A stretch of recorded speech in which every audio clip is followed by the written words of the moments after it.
అగ్రరాజ్యం అమెరికా అధ్యక్షుడు Donald Trump కు వరుస షాకులు తగులుతున్నాయి. అయినా ఆయన వైఖరిలో మాత్రం మార్పు రావడం లేదు. నేనే రాజు నేనే మంత్రి అన్నట్టుగా వ్యవహరిస్తున్నారు. తన మాట వింటే ఓకే, లేదంటే టారిఫ్లను విధిస్తానంటూ రెచ్చిపోతున్నారు.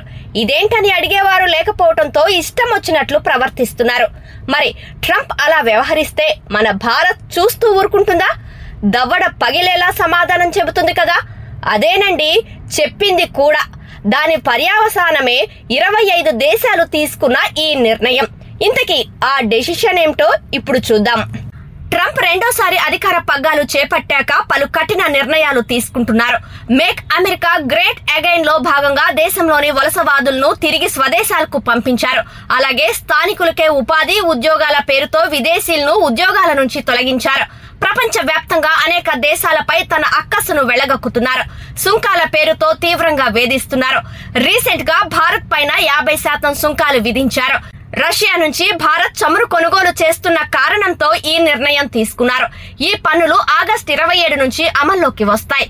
ఇక పిచ్చి పట్టినట్టు వ్యవహరిస్తూ విచ్చలవిడిగా టారిఫ్లు విధిస్తున్న ట్రంప్ కు గట్టిగా బుద్ధి చెప్పాలనే ఉద్దేశంతో 25 దేశాలు కీలక నిర్ణయం తీసుకున్నాయి.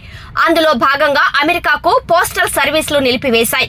ఇప్పటికే యుఎస్ కు పోస్టల్ సర్వీసులు తాత్కాలికంగా నిలిపివేసింది భారత్.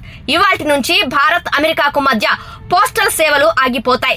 జూలై 30న అధ్యక్షుడు డొనాల్డ్ ట్రంప్ జారీ చేసిన ఒక కార్యనిర్వాహక ఉత్తర్వు ఈ సమస్యకు మూల కారణమైంది. ఇప్పటి వరకు $800 లోపు విలువైన వస్తువులను సుంకం లేకుండా అమెరికాకు పంపే అవకాశం ఉండేది.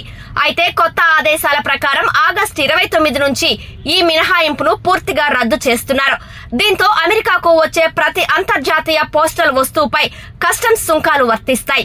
అయితే $100 లోపు విలువైన ఉత్తరాలు, డాక్యుమెంట్లు, బహుమతులకు మాత్రం మినహాయింపు ఇచ్చారు. ఈ కొత్త విధానం ఎలా అమలవుతుంది, సుంకాలను ఎలా వసూలు చేస్తారనే దానిపై అమెరికా కస్టమ్స్ శాఖ నుంచి సరైన మార్గదర్శకాలు లేకపోవడంతో అంతర్జాతీయంగా అనిశ్చితి నెలకొంది. ఇకపోతే ట్రంప్ నిర్ణయాలతో భారత పోస్టల్ శాఖ కూడా కీలక నిర్ణయం తీసుకుంది. ఆగస్టు 25 నుంచి అమెరికాకు వెళ్లే అన్ని రకాల పోస్టల్ వస్తువుల బుకింగ్స్ ను నిలిపివేస్తున్నట్లు తెలిపింది. $100 లోపు విలువైన డాక్యుమెంట్లు, బహుమతులను ప్రస్తుతానికి స్వీకరిస్తున్నా వాటి రవాణాపై కూడా స్పష్టత లేదని పేర్కొంది. ఇప్పటికే పార్సిళ్లు బుక్ చేసి డెలివరీ కాని వినియోగదారులు తమ పోస్టేజీ రుసుమును తిరిగి పొందవచ్చునని సూచించింది. కొత్త నిబంధనల కారణంగా విమానయాన సంస్థలు కూడా ఆగస్టు 25 తర్వాత పోస్టల్ సరుకులను స్వీకరించలేమని చెప్పడంతో ఈ నిర్ణయం తీసుకోవాల్సి వచ్చిందని అధికారులు వెల్లడించారు.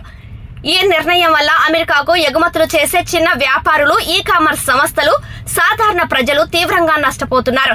ప్రస్తుత పరిస్థితిని నిశితంగా గమనిస్తున్నామని, సమస్యను పరిష్కరించేందుకు అమెరికన్ అధికారులతో సంప్రదింపులు జరుపుతున్నామని భారత పోస్టల్ శాఖ అధికారులు తెలిపారు. ఏది ఏమైనా కూడా ట్రంప్ తీసుకునే తుగ్లక్ నిర్ణయాలతో శత్రు దేశాలు కూడా మిత్ర దేశాలుగా మారుతున్న పరిస్థితి కనిపిస్తుంది. తనకు తాను కింగ్ అని అనుకుంటున్న ట్రంప్ కు ఒక సామెత గుర్తు చేయాల్సిన అవసరం ఎంతైనా ఉందని నిపుణులు అభిప్రాయపడుతున్నారు. అదేంటంటే, తాడిని తన్నేవాడుంటే వాడి తలదన్నేవాడుంటాడు.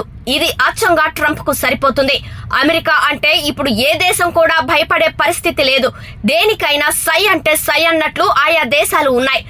బాంచన్ బతుకులు అని అనుకుంటున్నాడో ఏమో ఈ ట్రంప్. భారత్ పై అధిక సుంకాలు విధించినా మన ప్రధాని భయపడలేదు.